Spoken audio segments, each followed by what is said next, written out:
ஆனா இதுக்கு பின்னால் ஒரு சினிக்கல் டிசைன் இருக்க மாதிரி நான் ஃபீல் பண்றேன். அதாவது ஒரு ஒரு ஒரு மோசமான ஒரு ஒரு ஒரு உள்நோக்கம் இருக்குதான் நான் ஃபீல் பண்றேன்.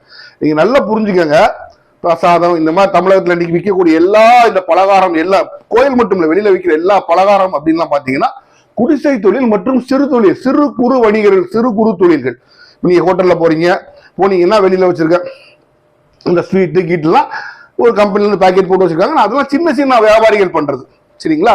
இது பெரிய கார்பரேட் கம்பெனிகள் பண்ணது இல்ல, அவங்க மேனுபேக்சரிங் டேட் போட்டிருக்காங்க.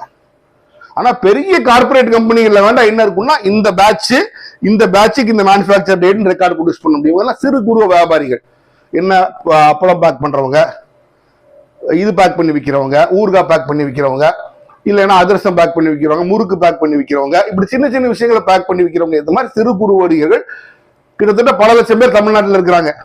இவங்க எல்லாம் டேட் ஆஃப் மேனுபேக்சரிங் மட்டும்தான் போடுவாங்க. அவங்க அவ்வளவுதான் போட முடியும். அதுக்குள்ள ஒரு கணக்கரை வச்சு அவங்க இந்த பேட்சுக்கு இதுக்கு பேட்ச் நம்பர், இந்த பேட்ச் இன்னைக்கு ப்ரொடியூஸ் ஆச்சு, அந்த பேட்ச் சீல்ல குத்து அவங்களால ப்ரொடியூஸ் பண்ண முடியாது. அப்ப இது ஒரு சினிக்கல் விஷயம் அப்படின்னு ஆங்கிலத்தில் சொல்லுவாங்க மாதிரி எனக்கு தோணுது. ஒருவேளை சிறு குறு வணிகர்கள் இதுல பாதிக்கப்படுவாங்க எனக்கு ஒரு பயம், அச்சம் இருக்கிறது. அச்சமாகவே இருந்து விட்டாலும் சந்தோஷப்பட்டு விடுவேன். ஏன்னா இவங்க சொல்ற அந்த ரெக்கார்ட்ல கார்பரேட் கையில மட்டும்தான் இருக்கும், சிறு குறு வணிகர் கையில இருக்கவே முடியாது. மெயின்டைன் பண்ண நடக்காத காரியம்.